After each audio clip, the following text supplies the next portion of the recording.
what are the first variables you look into to dig in deeper in a certain, potential opportunity? Yeah. So, I mean, the main things that we look at are, is it going to be worthwhile? Because we have to make money on it. So, of course. Yeah, the price per acre, you have to buy it. You have to buy it right. That is like the ultimate, basically, slogan. Like, you have to buy. If you don't buy it right, you're not going to make money. Correct. You make the money on real estate. Yeah. I mean, the other thing is, our value proposition is that we're making land affordable to the average person. Now you can buy a ranch and it's 100, 150 acres and maybe it's 100, 150,000 or 200 if they're in. And you can owner finance that. You only have to put 5% down. So wow, 5%. Yeah. That's very attractive. Not a lot down. Hola, ¿qué tal? Estamos en un episodio más de Real Estate Talks. Muchas gracias por escucharnos. ¿Cómo estás, Lala? Hola, Gaby, muy bien. Muy contenta de estar aquí. Ahora estamos en otra locación nueva. Otro estudio que van a ver mucho. Vamos a experimentar con todas las habitaciones de esta oficina porque hay muchos lugares muy bonitos que tenemos que visitar. Pero bueno, estamos muy contentos porque en esta ocasión tenemos a Ryan Thompson. Él, ahorita vamos a cambiarle a inglés, pero quería presentarles un poquito, hablarles de él. Lo conocí casualmente porque él rentó una de las propiedades que estaba yo rentando y hablando de lo que hace, se me hizo súper interesante. Hace owner finance, ya sabes que es uno de mis temas favoritos, pero thank you, Ryan, for being here and for accepting the invitation. Yeah, thanks for having me. Appreciate it. So start by telling us a little bit your background, just how you got in real estate and how the niche, explain a little bit of the niche that you are in. And how did you get there? Yeah, so born and raised in Kerrville, Texas. Decided to go to University of Arkansas. Got my bachelor's in finance. Worked kind of a number of odd jobs after I graduated. Found myself in the mortgage industry in 2019, right before the pandemic hit. Was working for a big servicer, Mr. Cooper, doing refinances, stuff like that. So very familiar with financing and all that, all those aspects. And then went into construction, kind of a little detour, and then ended up coming back to Kerrville, linked up with a family friend who is a developer based out of Kerrville, and we basically develop ranches. We'll buy, large ranches that families have either foregone, they don't want it, they're selling it, the kids inherited it, they don't want it, or they can't make the payments on it, whatever it may be. We'll buy those, we'll find those deals, and then we'll subdivide the land, install roads, and then we will sell the lots and offer owner financing on everything. So I started that back in 2024, I believe. So we're coming up on 2 years, almost on the dot. 2 years. Good. Mm-hmm. Good. So how do you how do you find these places or these ranches? Well, a lot of it's going to be word of mouth. And then sometimes we'll go through land acquisition brokerages, some people who are, dedicated to finding deals and they know markets a little bit better than just the average agent. So we'll do that, or, it's just scrolling land.com, any land, advertising website. Sometimes you can find these deals, but a lot of it's digging and listening to people who are, maybe there's a rancher who he just passed away and he's got quite a bit of land and the locals know that. And then so, we'll start going after him. But digging, it's very wide. Like, what are the first variables you look into to dig in deeper in a certain, potential opportunity? Yeah. So, I mean, the main things that we look at are, is it going to be worthwhile? Because we have to make money on it. So, of course, yeah, the price per acre, you have to buy it. You have to buy it right. That is like the ultimate, basically, slogan. Like, you have to buy. If you don't buy it right, you're not going to make money. Correct. You make the money on real estate. Yeah. So you got to look for the right piece of land that's priced right, and then maybe even negotiate it down from there. But I mean, if you don't buy it right at the right price, you can't increase those price per acres for the smaller lots, and then you're losing money on everything. So, I think it's just a lot of digging and waiting for that right deal to come aboard. And, with the generations that are coming up and the families that are dying off, like the generations that are dying off, it's just kind of right place, right time for now. Because you're seeing like the second generation or third generation that don't want to take over the They don't land. want it. They want the payday, and they want to get rid of the land, and they want to go, sail off into the sunset. But And normally your territory, you were mentioning to me of the area that is west of I-35 type of thing. yeah, so we operate, all throughout the Hill Country. We operate a little bit in South Texas.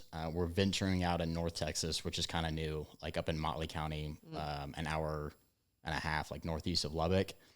But we just haven't ventured, east of San Antonio, really, like east of Austin, east of San Antonio. It's just, I think it's out there, but the land is very expensive, and I don't know if they're willing to take that risk yet. So Why would you think it's so different too? Topography is extremely different east of 35 and west of 35, and especially the hill country. Hill country is beautiful. It has all trees. I mean, it's Trees, beautiful. green. Yes, yeah. I love the hill country. You would think that it's more expensive than East Texas because at least East Austin, Central Texas is very like flat and very open. Kind of like But South Texas. also might give you more opportunity to subdivide it and build more. yeah, I mean, I think where the higher price breaker is going to come in is just they've been talking about it for a long time, but it's the triangle, Dallas to San Antonio and Austin over to Houston. Like, it's just eventually it's going to merge. And I think that all that land is going to be pretty lucrative at some point. Yeah. So do you focus in a certain size of land, or where's your sweet spot? It's going to depend on the county and that kind of area and what the market is offering or not offering. So like in South Texas, Duval County, the kind of the size of the tracts that we're offering is 10 and a half acres or 10 acres all the way up to like 30, 35. That's kind of where we're at there. And then you go West Texas to like Valverde County, west of Del Rio, we have to do 100 to 150 acres to make it even worth our while. Because Wow. It's That's a huge difference. Yeah, between and it all comes down to the price per acre, because, the price per acre in South Texas that we're offering or listing most of the land at is going to be either $5,000 to $6,000 an acre. But you go west of Del Rio, close to the border, not much going on out there, $750 an acre, $1,000 an acre. And that's a big increase in the past like 10 years. I mean, it used to be $500, $250 an acre. Nobody wanted it. So it's just like the bang for your buck. It has to be worthwhile, because I mean, if we're selling 15 acre tracts at $1,000 an acre, it's $15,000, and no one's going to want to go drive 4 hours to go sell that and then make a small percentage on it. You have to do a huge volume to make it an even livable, wage. So just to understand if I got it right, so you're looking for the opportunities for the sellers, for the people that are willing to sell their land because they just don't want to continue with it for whichever reason. You mentioned some, and you're providing these opportunities for buyers, right? So the initial part of it, the initial part of the development side is finding the deals. And then, the people that are kind of higher up in the company, they handle most of the development side. And then once the project is developed, they'll hand it off to the salesman, AKA me, and 15 other guys, and we'll go market it everywhere we can and sell it.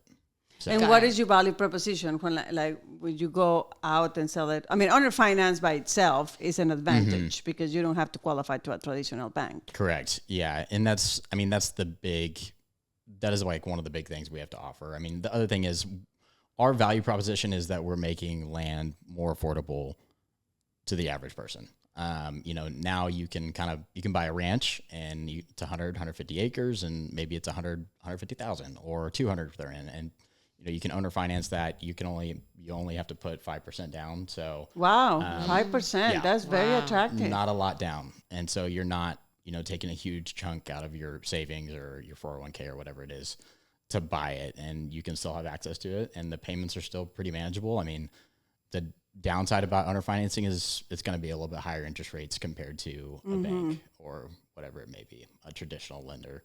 What is the ranges? I'm sure it's different according to the buyer or according to the area. Or? No, it doesn't have anything to do with the area or the buyer. It depends on how much you put down. So the more you put down, the less risky it's going to be, less risky we deem it. So if you only put 5% down, it's going to be the highest interest rate that we offer. And we haven't really changed our interest rates in 20 or 30 years is what they've told me. So, so what is the highest? So if you're if you're not a veteran, it's going to be 10.9%. If you put 5% down. And then if you're a veteran, it'll be 9.9%. So for veterans, we will knock off 2% of the sale price and then drop the interest rate by 1 point. Good. And then, so those rates, if you put 5% down, it's going to be 10.9%. 10% down is going to be 9.9%. 15% down is 9.5, and then 20% down or more is going to be 8.9. And then for a veteran, that lowest rate would be a 7.9, which if you're putting down 20%, those rates are pretty competitive to other lenders as far as land goes. Yeah. Most lenders that I've seen, like they're requiring 20 to 30% down minimum. So, and the rates, I mean, it's still 7%. Because there's more risk because it's land. It's just land. And it's, yeah, exactly. Yeah. Nobody really there's a smaller market than there is for houses. So. Totally agree. So we talked about who the seller is, but who are the buyers? Like what type of people are buying this land and for what reasons? Like, or it varies? So I think the biggest reason that people buy it's going to be a combination of hunting. People want to go hunt. So like for ranch purposes, like just to have a ranch? Yeah. And the word ranch gets thrown around pretty loosely in Texas. People, everyone wants a ranch. And so, you can buy 10 acres and call it a ranch. It's up to you, but I think, and you can still hunt too. So, I mean, I think hunting and recreational purposes is going to be the main thing. Other people do, build and they build a cabin or they build a house or, there's But it's still like recreational. Like it's normally that your typical buyer isn't someone that will just take the land and develop. No, it's going to be hunting recreational land. Because of the areas. Even people, I mean, they just want to get out of town. They want to put their RV out there and, just have a place to get away when the city gets a little crazy. So it could be either of those. And then the buyers, they're typically going to be more blue collar guys that are into hunting. They, into the ranch life, whatever it may be. But to acquire a property that will ultimately, I mean, it will. But with 5% down, it's not that difficult. Yes, but you still have to pay an interest. I mean, it's like your second. It's not your primary home. It is expensive hobby. It is exactly. Expensive hobby. It's a property that at the end of the day you're gonna take care of it. You gotta pay taxes on it. You gotta like it's. Yeah. So it surprises me to say blue collar, maybe because of the activity, but it's like. So it depends on what level of blue collar you're at. If you're on the upper or mid to upper levels of the blue collar world, you're making a lot of money. You're making a good chunk of change. And so there's a lot of our market is actually Hispanic blue collar workers. They have money. They work hard. They don't miss their bills, and they just don't have good credit scores sometimes. So like they have to utilize the owner financing, and they're a good clientele. They're a good market. They don't fall behind. They pay their bills. They work hard, and they want land to go play around on, shoot guns, kill animals, stuff like that. So that's demographic. That's one of our bigger markets, I would say, is the hardworking Hispanic man. Wow. Many of those here in Texas. Yeah, a lot. Yeah. A lot. Yeah, Texas. It's one of the biggest hobbies here, Even if it's not hunting, you just want to land and ranch. And it's a cultural thing, right? Like you like the ranch, thing. Like, the family ranch. Just you and I kind of grew up with that because we're from the north of Mexico. But even I have clients who are from central Mexico who I thought they are not very into ranch. And they are very like, I want to find land, Like I want to build a house, but I want to have, even if it's not like a secondary home, as their primary home, they're looking in places a little further from downtown, like Bastrop or things like that, because they want to have the land. They want to have the space because it's a cultural thing. They grew up with it. And it really is. And it kind of coincides with Texas culture. Like totally. As Texans, we measure ourselves by how much land you have. Yeah. The winner in Texas is the biggest landowner. I don't know who it is. It might be Elon or I don't know, Gary Ellison or whoever, but, you own the most land in Texas, you win the game of Texas Monopoly. So everybody wants to play that game and they want a piece of land. Yeah, And my I think, husband is as white as they get, and he loves open spaces and ranches, and Yeah. he would love to just move out of the city and go live in the country. yeah, and that's the thing. Like, I advertise, all over the place. Facebook is probably, the best place.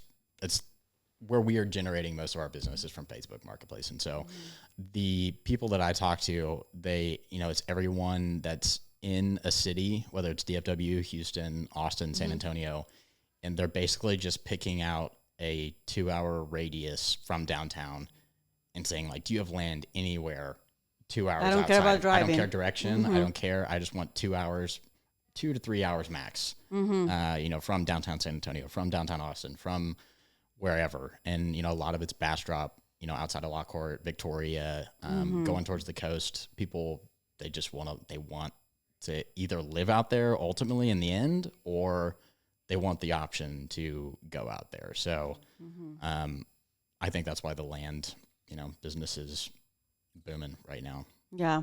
So what do you think are the biggest misconception when we talk about owner finance? Because I know there are probably some scams out there who have damaged good companies who wanted to do it. And especially in the Hispanic community, we've seen a lot people who have come to me and I say, well, I thought I was buying this property, but turns out I've been renting it for years. So what do you think a buyer should be looking at to not fall into those scams or misconceptions of owner financing? Yeah, and I get a lot of those questions, and I think the best thing that they could do is ask a lot of questions, and then also read the contract. There's a lot of people that will just sign contracts willy-nilly, but I mean, I think you have to ask. I think you have to ask about closing costs. I think you have to ask about prepayment penalties. I think you have to ask about where are you closing? Like if it's a title company, or like who Yeah. is writing up the And documents? you normally use a title company for this? Normally, no. We do No? in-house contracts. We have an office in Kerrville. They're, buyers come down there sometimes to just see if we're even real. They want to, because everything's done like over the phone, and then I meet them out at the piece of land, and then like they don't see a brick and mortar place. They don't see a building like this, so they want to go see if if I'm legit. And so some people do travel all the way to Kerrville to sign their documents, and then when they see that, it kind of gives them a little bit more peace of mind as like, okay, this is actually normal. But there are a lot of common questions that I get as far as like, this kind of seems too good to be true. And really, like, the thing that I say is it is until you look at the interest rate. The interest rate's the downside. Like that's really but that's where you make your business. Like that's where I mean. Yeah, I mean, if we're gonna take risks on loaning people money without doing a credit check or an income check or a background check or anything, as long as they have 5% to put down on the spot, we'll finance them. If they have a passport, if they have an ID, if they have those two things and the 5%, we will finance them. So it's a very risky. It's a risky loan to make, and that's why the interest rate is higher. What's your default rate?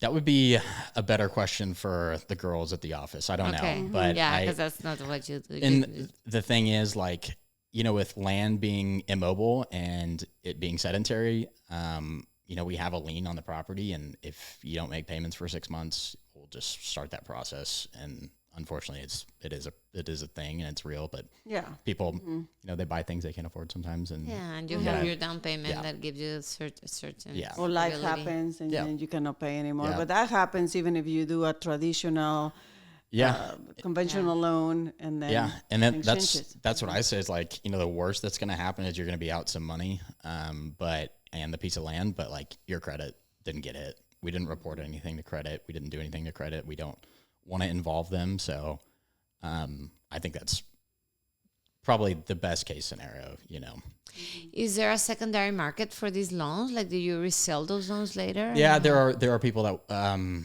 do buy the loans. So I'm not as familiar with that, but there are people that are interested. They hit me up. I mean, as just a seller, like, and I'm not in charge of the financing department or anything like that, or the loan servicing department in our business, but there are people that buy them.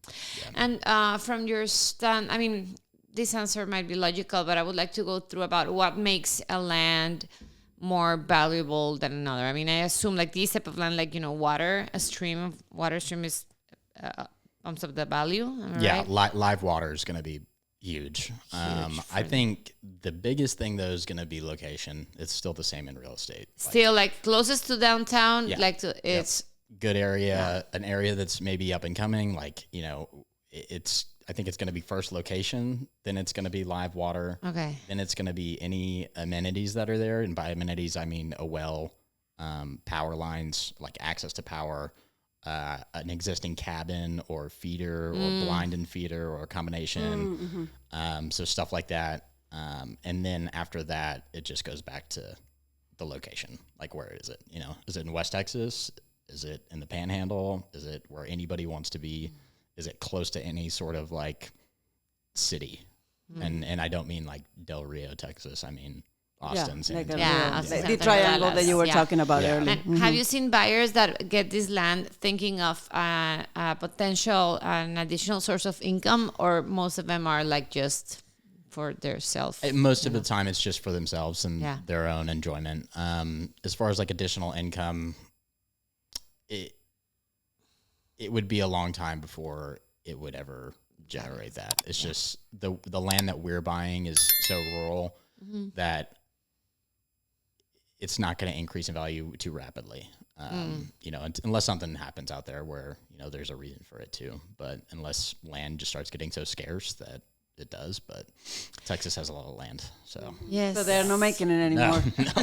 Yes. That is a quote. Exactly. I think it's, so if someone had a land, because I actually know someone that's want to sell his ranch, like it's a 15-acre ranch, and they would want it to, they don't want to put it on the market for a certain reason. Would you be a good person to go to evaluate, or it's better to go that traditional route and you get clients that are more on distress, or they want to sell fast? Yeah, so they would, with the position that I'm in, like I'm only kind of contracted to sell for the developer that I work for. So like I can only really sell their land. So whenever I sell a piece of land and then, that guy comes back and he's like, hey, I don't really want this anymore. Can you help me sell it? My hands are tied, unfortunately. So I don't get that repeat business, but I know a lot of good land agents out there that I'd be happy to refer those people to and that I trust. I have a lot of questions. I'm sorry. And then the developer that you're working for, when you say developer, what do they really develop? If we're talking about like raw land, that's like, what's their value add? So the land that we're buying is going to be, anywhere from 1,000 acres to a 7,000 acre ranch. Okay. A massive piece of land that has no infrastructure. It's raw. There's no trails. Like you can only get to certain parts of it either through with a mule or on foot or like a gator or whatever you want to call it. So what we do is basically divide it into more manageable and affordable parcels and then install caliche roads. And then, keep the gate locked. We organize everything. And then all the landowners out there, we get them together. They have their own kind of group to manage things and keep it in check to way, bad apples don't move out there and start destroying the place. So that's what we do. We take a big chunk of land, make it a little bit smaller, more affordable, offer terms as far as the owner financing goes to own that land, and then keep it accessible. And then outside of that, you can pretty much do whatever you want. And I know it varies a lot, but how much time does that process take? Depends on how big the ranch is, because when you're building roads, it doesn't, it's going to take a while. So the more roads you have to build, the longer you have to go. It's going to take more time. So, anywhere from 6 to 9 months to maybe even a couple of years before it's bought as a whole piece and then ready to sell as individual pieces. Interesting. And when you buy it, you guys do all the like the title search to make sure that title is clear whenever you turn it around and give it to somebody else. So it's not going to be a her coming or grandchildren of the grandchildren and show up and it's like, that was mine. No, because we don't. They're my bosses, the people I work for, they do their due diligence as well. They've been in the real estate game for longer than I've been alive almost. So yeah, they don't want that either. So they do their title work. They do everything. They check all the boxes before they turn execute. it around and sell it. Okay, great. Well, very interesting. Thank you so much for sharing all the information. We'd like to have people here from different niches of real estate and always give more information about the owner finance options out there for land, which are very rare. We don't find them. Sometimes we see it that what we call in Spanish dueño a dueño, like the owner is giving it to the next owner, but no a company like yours where you have more to offer. You know, somebody can come to you and tell you, okay, I need a land in this specific radius, and you can go and look for it. So we are gonna Land Over Texas, right? Yeah. So my website is Lands Over Texas, plural. So it's landsovertexas.com, and then my phone number is 830-370-4357. So anyone can call me. Okay, good. And we'll leave more information. But thank you so much, Ryan, for being here. No problem. Happy to do it. Thanks for being here. Yep. Yo soy Lala Elizondo. Y yo soy Gaby Proctor. Y esto fue Real Estate Talks. Escucha un episodio nuevo de Real Estate Talks cada semana. En tu plataforma favorita para escuchar podcasts. Ponte en contacto con nosotros en lalaygaby.com.